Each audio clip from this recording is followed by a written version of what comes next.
We're doing an investor series right now. So we have Rob Fuller on today, and he's got a deal that a lot of you, I think, were already involved in Tranche 1 of it in Georgia. And now we have Tranche 2 that I believe we're going to be talking about today. So introduce you to Rob, who Rob is and his experience and what he's got going on for Private Money Club members.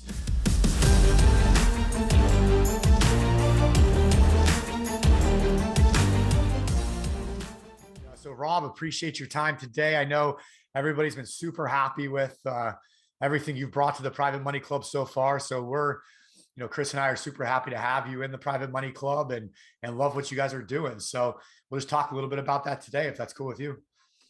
Great. That'd be fantastic. Thank you for having me on. Yeah, definitely. So for anybody that's, Rob was on our coaching call, Money School TV coaching call a couple of weeks ago. So those of you that were on the coaching call, you might have, got to know Rob a little bit on there and probably had some calls with him if you were thinking of investing in the Tranche 1 of the Georgia deal. But Rob, for anybody that wasn't on the call or that's new on here, can you just give a little background on who you are and kind of what you got going on? Absolutely. So I graduated from college in 2007 from BYU with a degree in philosophy, plan on going to med school.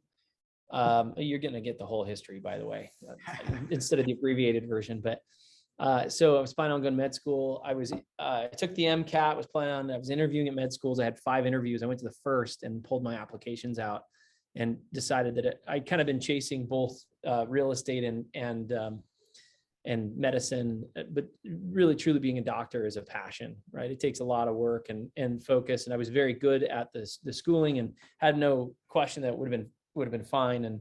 But there's definitely a deep passion you have to be really truly and just love it and be successful at it. And so I just didn't have that, although I was good at the schooling. And so I went and I worked for a couple of years as a pharmaceutical rep, which was not, I didn't love, but it was just kind of a marrying of kind of my personality, which is kind of more, I can interact with people a little bit better. And then kind of that medical background while I was kind of started investing in real estate in 2009. Obviously the market had also kind of come down, crashed through the recession as I was graduating from college and making life decisions.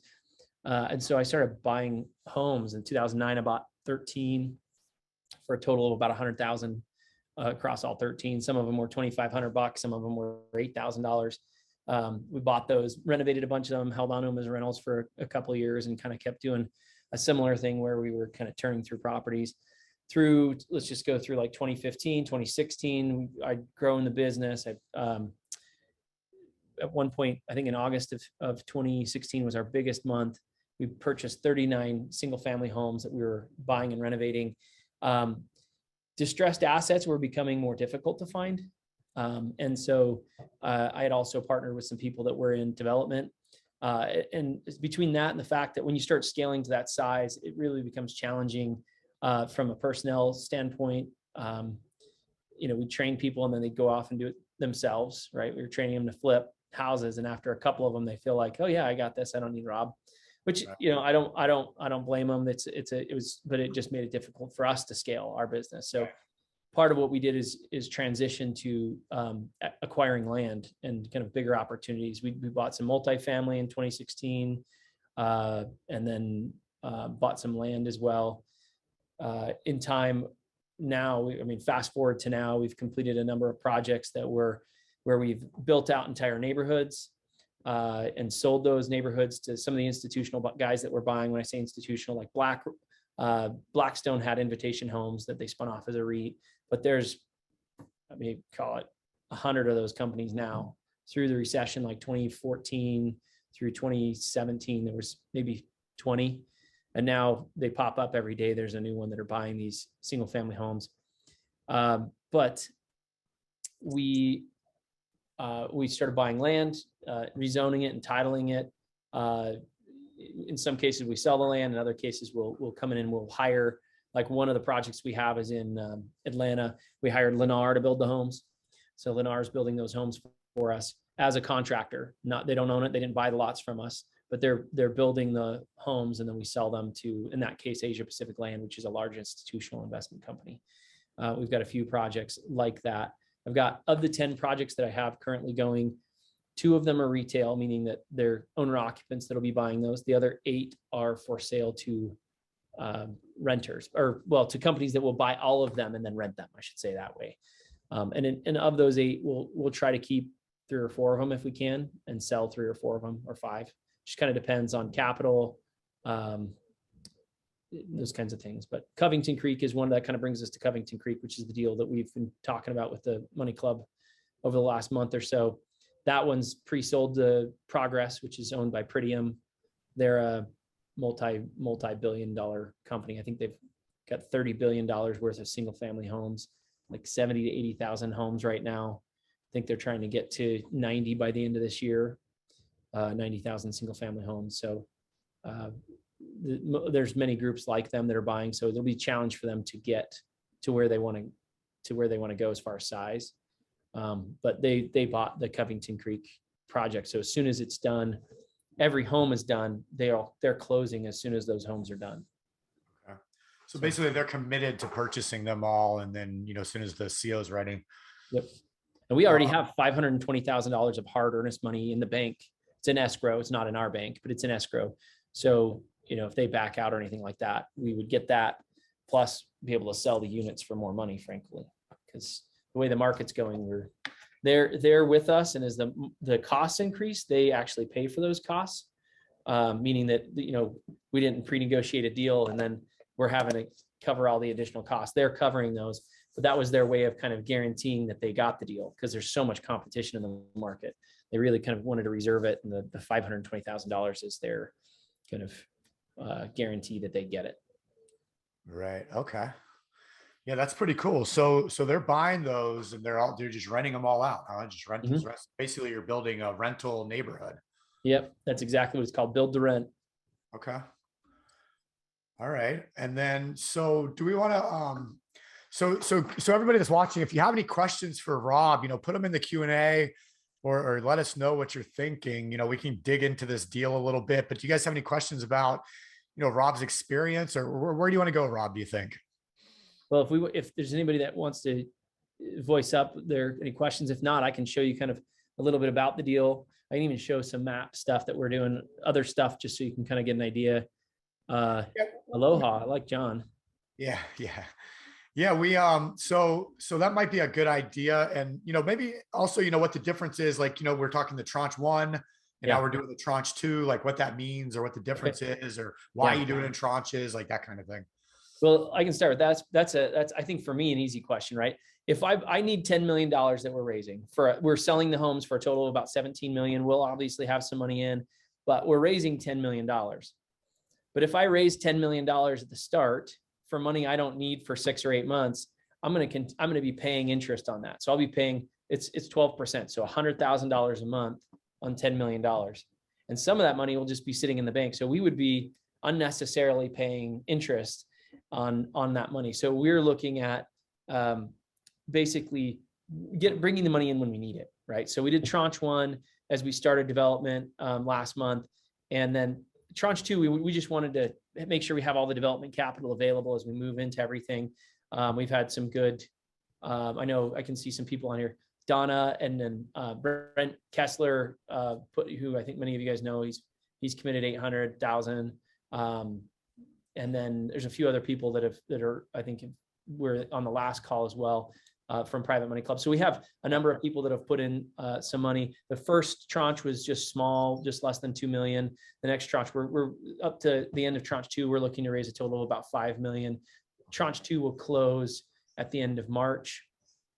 And then tranche 3 would be probably in another 4 or 5 months as we get ready to go vertical on the homes and begin that process. So it's just to basically borrow the money as we need it.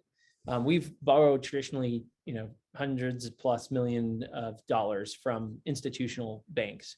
Not necessarily your Wells Fargos of the world, but like Goldman Sachs owns Genesis Capital, groups like that who lend to investors. We've borrowed a lot of money from them. And theirs is a little different because they make a commitment at the beginning and then they just release it as you need it. There are differences though. And one of the reasons we went with the Private Money Club is Chris he and I have been talking about what the Private Money Club does and how it works. And, one of the differences, for instance, is, if I say I need we're building homes. In this case, for example, it's going to cost about $14 million and we're selling it for over $17 million. Well, one of these institutional banks will say, well, you need 14 million. We're going to charge you for 14 million, even though some of that money is just going to get recycled, right? So it's the same money getting reused. And then, so they charge you points on that and they charge you interest reserve on that. So there's a bunch of different factors that when you actually look at it, these institutional guys, they'll come in with a rate at like, let's just say 7.5%, which is higher than a bank, but lower than what we're doing with this group. But when you add in all the fees and the points and everything like that, it becomes a wash, basically.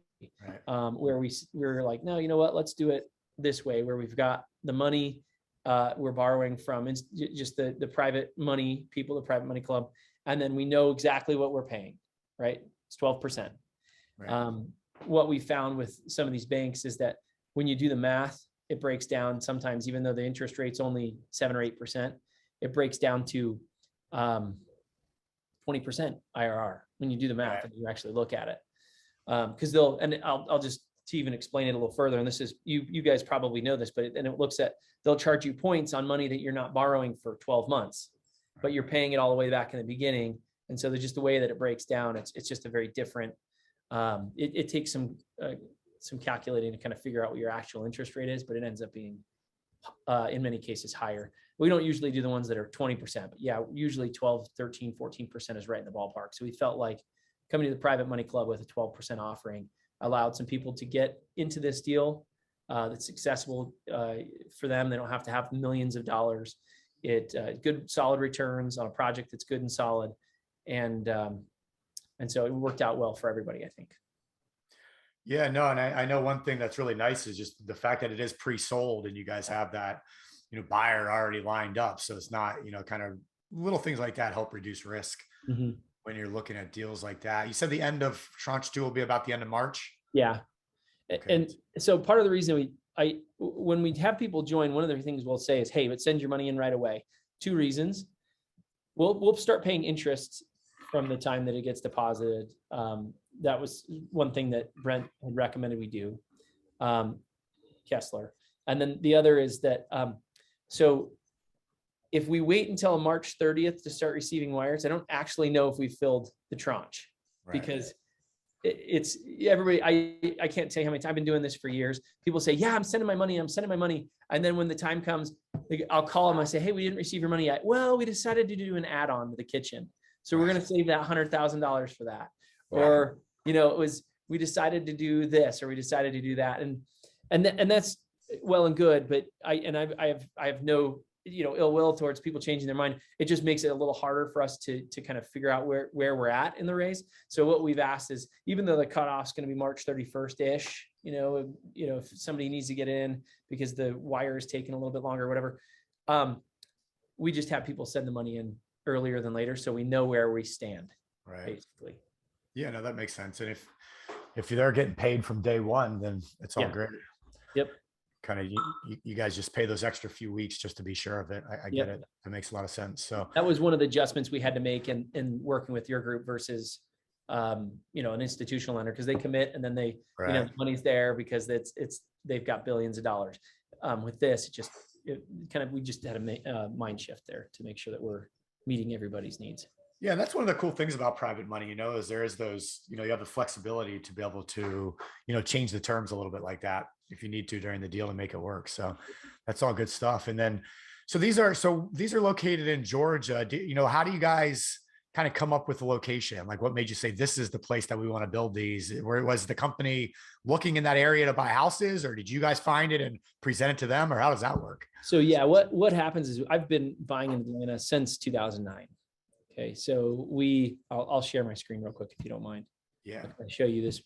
So this area, this is the Covington Deal. I'll back out a little bit. So this is Atlanta. I've been buying in the Atlanta area for over a decade, 13 years. But essentially, because of that, we have brokers in the area, builders we've dealt with, other connections between attorneys and others that bring us deals.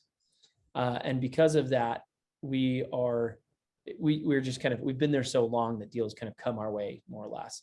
And then as far as this buying group, we put it out there to a dozen groups to buy it. And we kind of went with the people who had the best terms. So we've got that project I'll share. So where we're at, we did one recently down here in East Point. And that was the one that Lennar was building. It's called Jaylet Road or Jaylet Creek. And then we've got one down in Jonesboro, which is down here.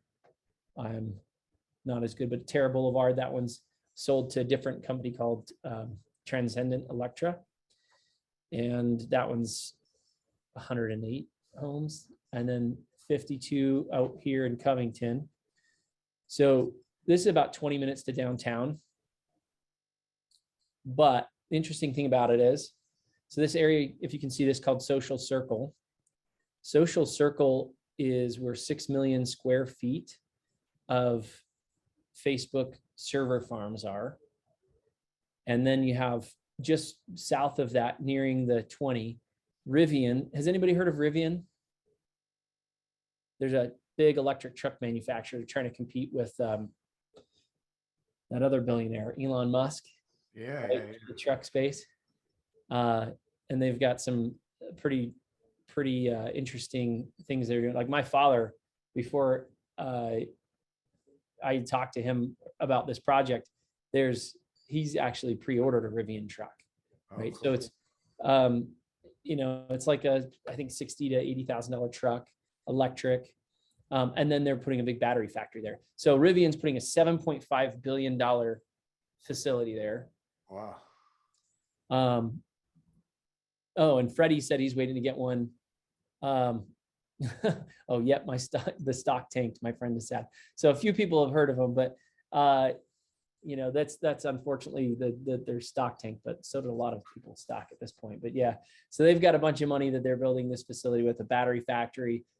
Covington also has this Social Circle. There's a lot of industry out here. It's a beautiful area. For those of you who like the Georgia area, it's a nice little suburb. It's part of the metro statistical area. We're on the west side, so it's accessible to get into Atlanta pretty easily, or over to the Social Circle area where they're going to be building that. So that's that project. I was going to show you his as well here. This is Progress's website. There we go.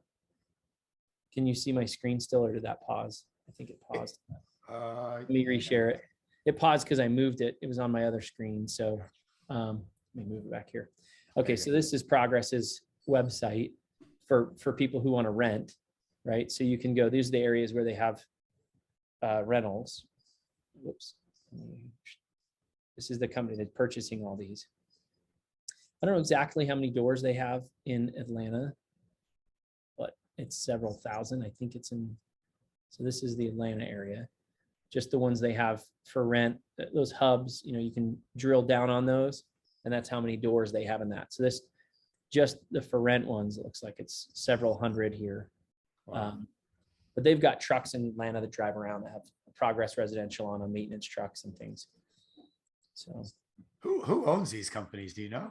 I'm just curious. The parent company for Progress is a I don't know if it's a private equity firm, but the group is called Pritium. Okay. So people private equity or family office exactly, but it's a very wealthy conglomerate, whether it's a family or a private equity firm. Pritium is the name of the company. Well, it's smart, man. I mean, it's people got to live somewhere, and the stock market is so risky right now. Yeah, well, and a couple of things that John was asking is like, what are these huge buyers looking for? Part of the reason we put them under contract pretty early is so they can help us determine what amenities they're looking for. Some, so like Transcendent Electra, they don't want any pool or clubhouse or anything like that because they don't want to have to maintain it. They buy the units just like as if individuals were buying them, right? They buy into a neighborhood. They may not, like when you go buy a single family home, you don't necessarily expect that there's a swimming pool that you'll have access to. And then there are other groups that put the amenities in because they want to have a bigger draw on the people who would come to live in their neighborhood. So And because Freddie and Fannie finance these like multifamily, like apartments, the rate to finance these is incredibly inexpensive. They're high twos, low threes right now for multifamily financing. And so they're able to get the debt on it very, very, very inexpensively. So they'll have the entire neighborhood financed that way instead of at the rates of even a single family home, which are higher. Wow, it's wild stuff, man. It's really cool. All right. So that covers a lot. Is anybody coming up with any questions? We got any questions coming in? Anybody thinking anything, or what you guys want to see more details about the project? Want to talk about that a little bit more, Rob? Sure, I'd be happy to. What I might do as well, so you can kind of get a taste. I showed a number of projects that are here in Atlanta. What I usually do as well is I usually, where does the word tranche come from? I don't know. I have no idea. Finance guys, that's it. So the rents are higher than your mortgage. Well, sometimes that is the case. I don't know how long you've lived in an area, but rents have also gone up. And if you buy a house today, your mortgage is going to be higher as well. So you got a lot of people who are, maybe that's an important thing to cover is who are these renters, right? Well, it doesn't matter to us a ton, right? Because we're not the ones renting. It is good to know that that's where the trend is going. So for instance, during the last couple of years, while COVID has been affecting so many places, what they found with these build to rent compared to apartments is that they were more stable rentals, and partly because they do tend to be in nicer areas where kind of you have people who were less affected by the pandemic as far as their jobs were less affected. And so they were able to continue working from home as opposed to somebody who might've been working at a restaurant that was either laid off or furloughed or whatever it was. So these tend to be a more stable rental investment. That's why these funds are buying them. You have a lot of people who are coming in that are retirees that have sold their homes. You've got divorcees that have bought. There's some of the communities that we're familiar with. I don't own any of these, but they've somehow aggregated a majority of kind of divorcees. They'll have pools and whatever, some amenities. It's split between who likes the amenities and who doesn't as far as these big buyer groups. But so and millennials are also one where they're tired of living in an apartment. They want a dog. They start to have kids, whatever it is, but they can't maybe afford a home. And so they'll move in these build to rent communities, kind of something that gives them a little bit of kind of the sense of living in and owning a home, but not with necessarily the financial commitment, or they can't make it. Can't make the financial commitment because it's too expensive. They don't have the money down, something like that. To answer Mark's question, this is a debt raise. So it's not a fund, but there's actually a mortgage on it. So you'll have a lien position on the home, on the lots and the homes as they're built. And so when we raise a mortgage is put in place, you get a promissory note, which is like legal tender. That's how you prove that, hey, this is what we agreed to. And then the mortgage with the deed recorded. So it's on title. So the difference between a private placement or a fund is that you don't actually have any collateral. And I've done a number of those in the past as well. One of the things I can say is that generally speaking, the private placement memorandum mostly protects the operator. It doesn't, it's not really, if you've read them, I've done them, we have 200 pages of language that basically says, hey, you're investing your money, but the business might fail. You're investing your money, but real estate might fail. They list pages of risks, things like that. And it's not that ours is risk-free. Everything has its risk. The difference in this is that there's a mortgage recorded. And so when we sell homes at CO as they're released, money doesn't come back to me, which was what would happen if we raised a fund, right? If a fund, the money would be released back to me, and it's up for me to determine when we're paying people and things like that. In a mortgage, the lenders, yourselves, actually have to sign a release that says, yes, I'm releasing this much dollar amount on this home as my collateral. And that goes to the title company. They record that release. And so if you're either totally paid off or a portion of it is paid off, they'll record that. And then they release the funds. So it's a title company with money in escrow that deals with that. So we've been doing, First American Title is the title company that we're dealing with on this project. And yes, that's a trust deed. Mark, it's trust deed. So that's the process, the difference between debt and equity. Equity is not secured against anything. You have a PPM of 200 pages, and some people feel like it's more because they're signing this big, arduous book of documents. It's actually less secure than debt. I've done both. Generally, as equity has a higher rate payout, but there's a higher risk too, because you're very much at the kind of, whatever the word I'm looking for, of the operator. So Yeah, right. You're kind of the mercy of them. yeah, that's the word I was looking for. So we figured out tranche. It's a 15th century French word meaning slice. So that's good to know. Thank you, Anita. The minimum on this deal, what are you doing? Oh, and Joanne just asked that. It's $100,000. Okay. Yeah. That's kind of a general rule for most. And I know some people will take smaller dollar amounts, but one of the things that we found is, and this, my attorneys have told me this for a decade. And when I was early on, I kind of said, no.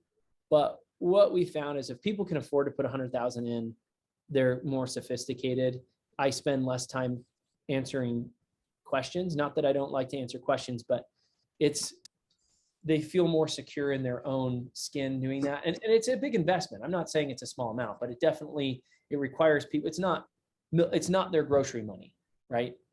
And that's definitely not what we want. We don't want people's grocery money, because I don't want people to have to worry about, if they can buy their new car or whatever. This is not, no, you don't have to be an accredited investor. It's a secured debt raise. So mortgages fall under kind of a different lending or security rule. It's still security, but it does fall under different security rules. But also $100,000, to that point, Mark's asking a lot of good questions. So I'm kind of answering those if anybody's looking on the thread. But part of the reason also with the accredited investors, 100,000 is kind of like the unwritten rule with most securities things that, if you invest that it kind of becomes like, this is a sophisticated investor as well. Right. So it's 12%, 100,000 minimum. And then what's the period? So we think we'll be done in about 13 to 15 months, and I put it, there's a little bit of a range in there because it depends on weather and, any kind of delays with this or that. But we put an 18-month time frame on the promissory note and mortgage, just in case that it gets a little bit longer than even we're planning for. That being said, I sent an update already to the people who put money in. We've spent a few $100,000 on just the development, and it really gets rocking and rolling here over the next couple of months. Those first couple of weeks, there's a lot of staking and from the surveyors and things like that, and then clearing the trees and things like that. But it's once we're rocking and rolling and putting roads in and grading and putting water pipe in, spending $1 million is surprisingly easy. So yeah, it happens pretty fast. All right. Mark, monthly payments. We send out ACH every month to people who put money in. All right. So monthly. So, I mean, you put 100,000 in, that's $1,000 a month coming in. Right. I like the 100,000. I mean, a $10 million project, that's only 1%. So, I mean, like you're saying, it's not lunch money, but it's also not a huge amount of money either on a deal like that. Right. We of course welcome people to put more money in than that, but right. That's the minimum. John, I don't know if I understand what your question says. What comments have these individuals said about investing like this? What individuals are investing like on a debt raise? Is that what the question is? We'll see what he says. So you said you're using Lennar homes to build these? In this one, no. In this one, Okay. we are using, Lennar was building the one that we did in East Point. Let me see. Gotcha. Remind me of, I've got in the sheet that I send out, it's KM Homes. I'll share this email real quickly. I send out to, got too many windows open. Let me find the one. Here we go. It's a first lien position? Yeah. Yep. There's no other debt that we're taking. So there's no, and there, we've got our money in, but we're not taking other equity investors. So this is the package that we sent out. Gorman right here is the site contractor who's doing the work, like, clearing, putting all the storm drain in, all that sewer water, all that. Okay. And we sent this out in a pro forma as well, but so you can kind of see the cost there. All right. Let me see. And then KM Homes is right here. This is a soft bid. The reason it's a soft bid is what that means is it's not a hard bid, meaning they haven't fully committed to it, but partly because between now and the time they build in 6 months, nobody, especially right now, is giving guarantees on costs and things like that. And so the way we wrote the agreement and with Progress is that they will actually bear the burden of these additional costs. So as the cost, we have 3% as part of our contingency, which we already factored in, but then beyond that 3%, they're going to bear those costs as well. So with the way that everything's going, it's a little bit nuts to be able to predict that, but KM Homes is a home builder. They build about 350 homes a year. So one of the things we found with Lennar, so on that project, part of the reason we use them is because with the way that the market was, we weren't sure smaller groups would be able to get the materials that Lennar, because they're such a big group, we knew they'd be able to get. Okay. Right. The problem with working with a group like Lennar is that they're so large that in this case, 52 doors is maybe not compelling enough, right? That they stick with us, because Lennar has something like 26 communities in Atlanta alone. Okay. And then going with a builder that's too small, you don't want them to be too small that 52 units is doubling their output, because likely they're not going to be able to keep up with it. So what we do is we look for generally a regional builder, somebody who's doing 300 to 1,000 doors a year in a market.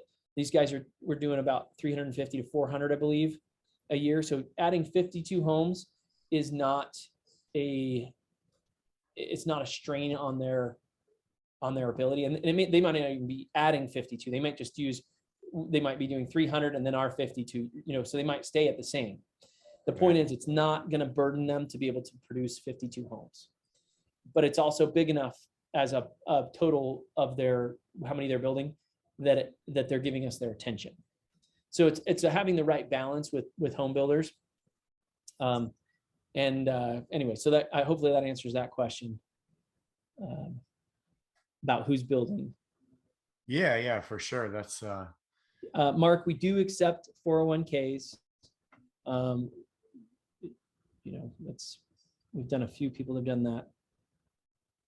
Yeah. So when you're thinking about funding, self-directed IRAs, solo Ks, money in your policies, remember these, keep the money moving. I mean, that's what it's all about.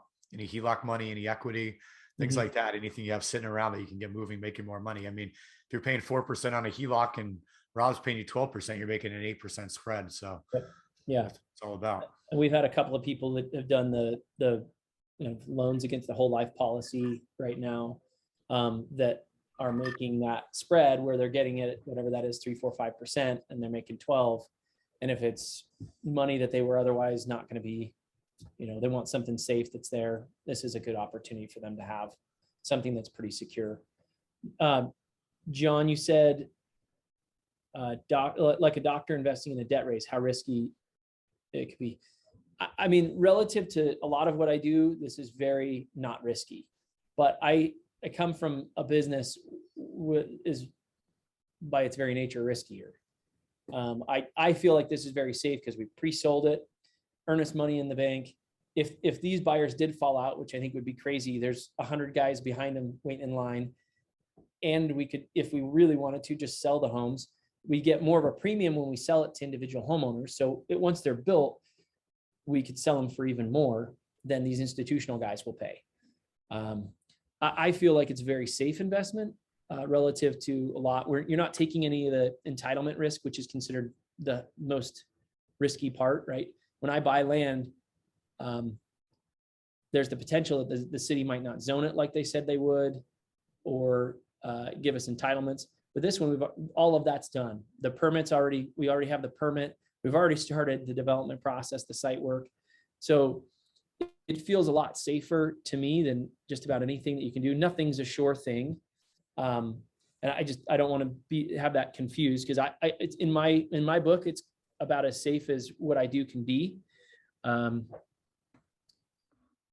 But so I would rate it low risk, but other people have different risk tolerances than I do. So I don't want to,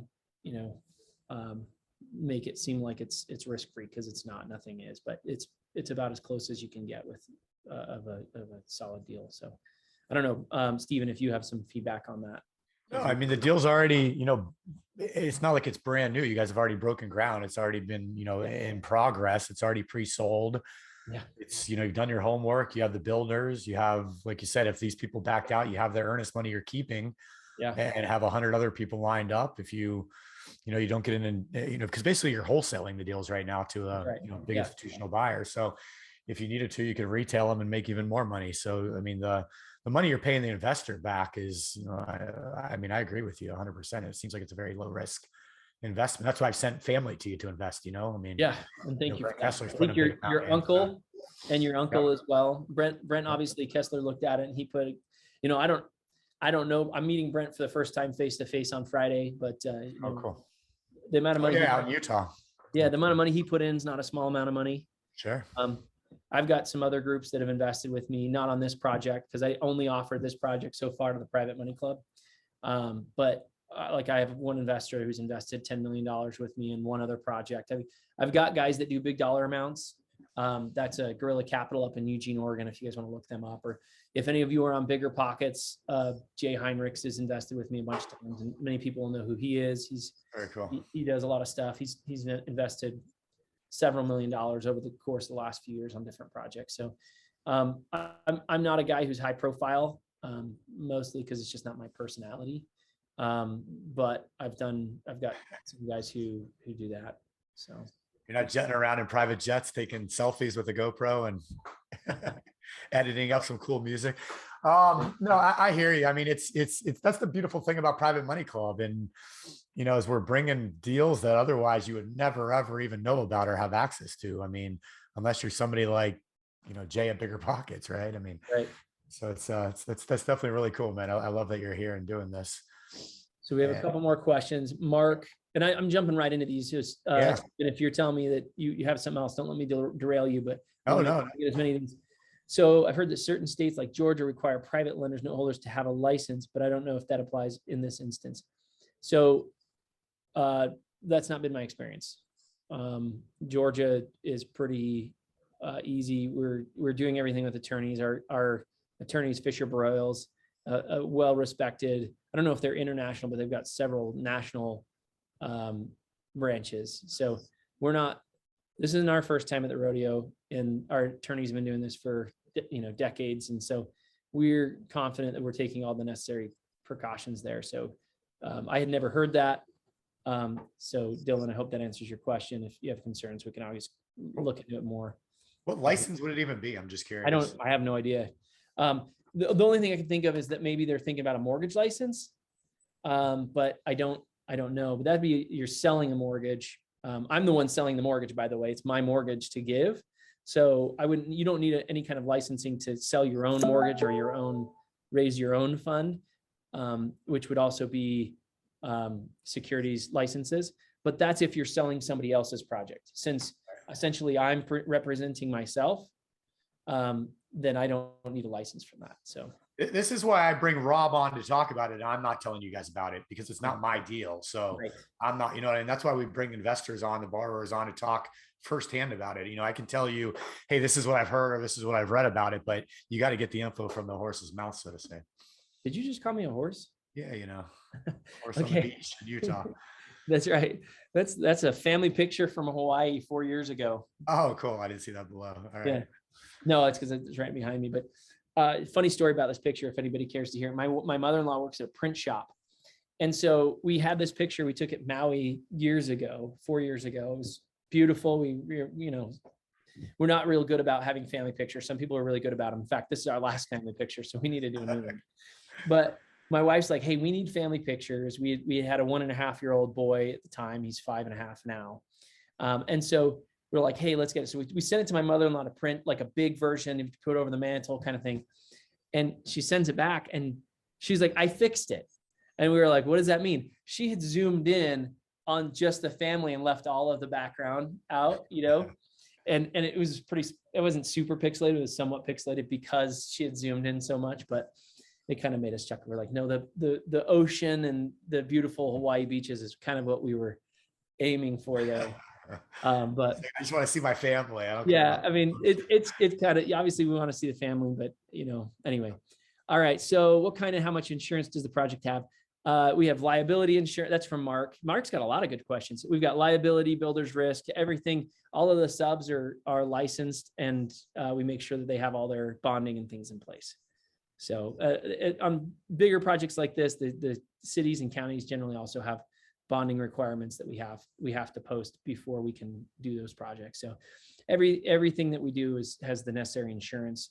Last thing we want to have is something bad happen and us not be protected, because then we're on the line for it. And insurance has a cost to it, but it's relatively small in the grand scheme of things. So definitely not worth messing around with that. If you use qualified funds, the money you get back, is that capital gain? So I don't know what you mean by qualified funds, but this is what you'd get back from this is a 1099 INT, which is an interest payment. That's how it's qualified as it's an interest on a loan. And so you're getting a 1099 INT back. So it'd be treated as 1099 income. Yeah, now if the money came from a self-directed IRA, then the interest monthly would just go back into that self-directed IRA. Yeah. So just stay with, it would remain within the retirement account. So it'd be tax deferred, right, or tax free, depending if it's traditional or a Roth. So. And Mark, the answer is yes, you can invest from two different accounts, two different sources. Okay. Okay. There's a lot of good questions from this group. I can let me see what else we have to share. Yeah, Dylan, if they're, if somebody's creating a note and then selling that note, then yeah, they might have to have some kind of license for that. But Rob's not selling this. He's just creating the note, fulfilling on it, and cashing the investors out. Yeah. That might be where that comes from. So, yeah. All right. Yeah. Keep the questions coming, guys. These are great. Good stuff. You said you're going to share something else, Rob? Well, I have that one pitch deck, or the pitch deck that I'd sent you. Michael put this together. So give you a little bit of background. I'm a 30% owner in this project. Michael is a 70% owner. He's skiing in Jackson Hole this week with his family, so he's not available. But yeah, he left on Saturday. He'll be back on, or I guess he left Friday. He'll be back on this upcoming Friday, kind of back in the swing of things. But he lives in Atlanta full time. I'm in Utah.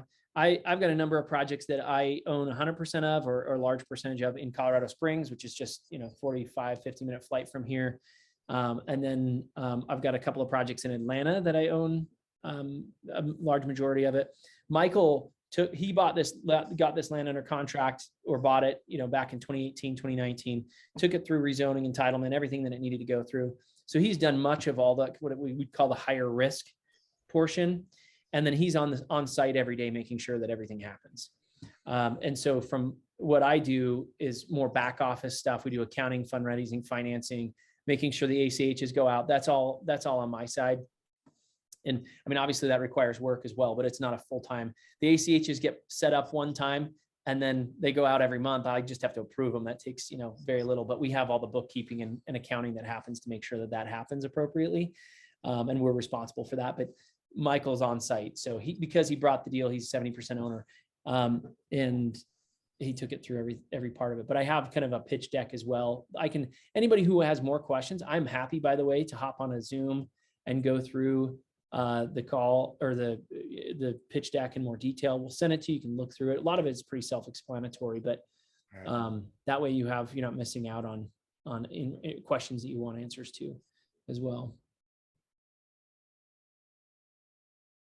Yeah. How do we get in touch with you? So I don't know. Stephen, do you connect him with me? Yeah, well, so Rob's in the private money club, so you guys can connect on there. I can email you over, everything that he has, and you guys can set up a call. I did post it on the private money club, but what I just realized is or didn't just, but this morning, and I emailed you about it. I don't have a sign in for the Slack channel, so I couldn't post it. Yeah, I saw it on privatemoneyclub.com. So it is on there. Rob's on there. We can connect you with his email. Just let me know, or his cell phone, so you guys can hop on the phone and talk or set up a Zoom. But yeah, we'll connect you right through there. Yeah. And to Mark's question, tranche 1 is done. Thank you, Donna, for the shout out to Candace, who does a lot of that accounting and booking and back end work. But Mark, the second tranche is what we're raising for right now. And then there's a third tranche that'll happen in 4 or 5 months. But Mark, you let me know if we can connect, we can talk about how to help you, get funds over in time, that kind of thing. Sure. Interest is 12%, 1% per month. And the time we're trying to raise this month in March, call it $3 million. It's a little more than that because we fell short of 5 by just a little bit on the last tranche. And then the time frame is there'll be an 18-month mortgage, but we expect payoff in about 13 to 15 months. Yeah, and we'll have the recording of this. If anybody's just hopping on or missed the beginning, we'll put the recording up. I should have it by tomorrow or Wednesday, and we'll post it right on the Private Money Club. Great. And get it out to you guys so you have it. We put all the recordings for these on a private playlist on YouTube, just because this is not a public forum, so we do want to keep it private. That's why I'm not just telling you Rob's phone number right now. Like, it needs to go through the Private Money Club and everything to stay above board. So if you're not in the Private Money Club, it's privatemoneyclub.com. You can join. If you're watching this and don't know what it's about, you meet people like Rob. We have borrowers in there if you're looking to lend money, or if you're somebody like Rob that has these projects, you have a lot of experience. We are looking for other experienced borrowers, not really somebody that's like just their first flip and they're looking to do a $100,000, their first little deal. But, experienced people is what we have in there for borrowers. And we anticipate bringing more deals in the future to the Private Money Club. This was kind of our experiment as well with you guys. We liked working with you guys so far. It's been really, really nice. We have a number, like I mentioned before, I've got about 10 projects currently myself. So one in San Antonio where it's 96 units. That one's 100% pre-sold as well. Are they all single family homes, or are you doing like apartments? Or that one is a 4-plex. Okay. I've got a 72 unit apartment complex that we haven't closed on yet, but that one's in Colorado Springs. So that one's 6 12 unit buildings. We've got a 26 unit single family home community in kind of downtownish Colorado Springs. We've got another project. We're still aggregating more land for it, but we're hoping to build about 450 townhomes. So if I were to show you one of my screens that has it, see if I can find it here quickly. There it is. One of the projects we're looking to build is going to look like this. It's got about 450. This is not my project, but we're going to build one that's kind of a mimic to that. Looks similar to that. This is the one side, 450 of these doors. It'll have a pool and everything along with that. And that'll be 9 months before I break ground. So some of these we're not in the process of breaking ground on them yet, but just because we're still in that rezone or entitlement period. We've got another one that's 218 homes. I can show you that one here. This is Saddlehorn Ranch. We are just breaking ground on the first homes. We do have letters and things. This is on the project website, right? Saddlehornranch.com. This is one of the projects that I bought in 2017, went through a couple of years of rezoning and everything, changed it from ag land to home building. So we're just starting to lay the first foundations and water treatment facility. This one has phase 1 is 49 lots. There's 218 total. I mentioned the guy who has 10 million with me. He's in on this project. You can watch a drone footage of the project, but the homes, this one's one of the ones that is retail. It's going to kind of equestrian community on 2.5 minimum acreage lots. But so we've got lots of projects that we're building. These are some of the homes that are there. But this is kind of so that's in Colorado Springs. We've got one that's 175 doors in Atlanta that we'll be building. So I share this with you to say, hey, we've got more. We'll bring more back to you. We're having a good experience. We hope everybody does too. And partly we recognize as people have in this group have a good experience, they'll share that with others, and we'll do more raises this way through you guys. Yeah, man, I love it. It's fascinating. I've never really been in the development world before, so this is pretty new for me. So I love listening to everything you're talking about. Yeah. It's How do I find this land? John, it comes from brokers, agents. I've got resources, land planners, attorneys, engineers, whoever hears about our developer brought us the 72 unit apartment complex. He was supposed to be starting on it, and the guy who was going to develop it put the brakes on like the week before he was supposed to begin. So he immediately came to us and said, hey, I got this other project. Let's get you connected with this guy. You can buy it. And it's, the guy who's selling it is a home builder. And he figured out at the last minute, I don't know why I waited so long, that he's going to have to put in $3 million of available capital, which will stint his home building company, because if he used all of it, his available capital to develop a 72 unit apartment complex, he's not going to have the money to build the homes that he does for his, for his mainstream of business. So instead, he's going to sell it to us. We're going to build it. And, he'll basically double his capital available for his business, for his home building business. So in fact, instead of stinting it, he's going to give his home building business a shot in the arm. So for us, it's good. For him, it's good. He's still going to make a good amount of money he's owned it for 10 years. So anyway, that's how we get these projects. That's awesome, man. Very cool. All right. We're coming up on the hour. Does anybody have any last questions? Or I think we hit a lot of good stuff today, Rob. Yeah. You guys liking this? You guys learning some stuff? Yeah. So to take advantage of opportunity. Appreciate you guys. That's the shaka. I didn't even know that that's what he was doing. Okay. I see there's quite a few people in Hawaii. Is anybody out in Maui? We do have several people from Hawaii on here. I don't know if, let's see. The only reason I ask is because next month I have a family trip there. Same place that we went to for those pictures, actually. Nice. Almost South exactly. Your project include house communities for retired persons or seniors? No, those a lot of times are different. They're similar, but they'll have some different specialty people that do that. And there's some big groups that build those already. And so this is a space that I've been dealing with a lot of the same buyers for the last few decades. Few years. I wish it was few decades, right? The last few years. And a lot of these guys have been buying the same single family home. When it was distressed, they were buying one off. Now they're buying entire communities, but they're it's the same buyer. So instead of switching to a different kind of asset class, which is senior communities, which is a different set of buyers, we stayed with the same guys that were buying the same product from us. So not really a change for us. It's nice. Hey, where'd you meet Chris again? You guys met at a mastermind, right? Or yeah, we both belong to a mastermind called the Power Room. Power Room, I got you. Mm-hmm. Is that with Kent? No, Kent Clothier? Yeah. Is that who you're talking about? No. Which This one's Andrew Cordell. Oh, I got you. Eddie Wilson. There's a few guys. If you guys have read any books by like Robert G. Allen, he's kind of been doing his public speaking for 40 plus years. Yeah. He's in there.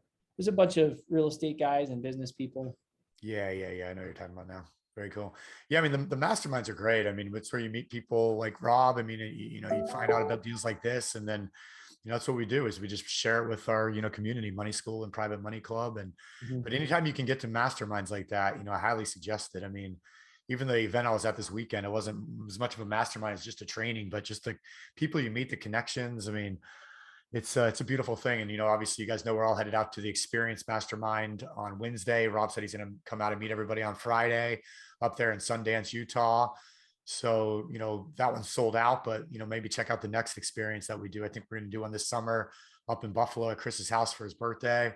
And we got some other stuff coming up later this year. So, get into stuff like that. I mean, surround yourself with people like Rob, and it's just amazing, the opportunities that it leads to. So, all right. So I hope you guys enjoyed that episode. We're putting up tons of them, but I think if you like this one, you'll probably like that video as well. Click that alert button, actually smash that alert button, and you'll be notified every time we put a new video. So we'll see you on the next episode.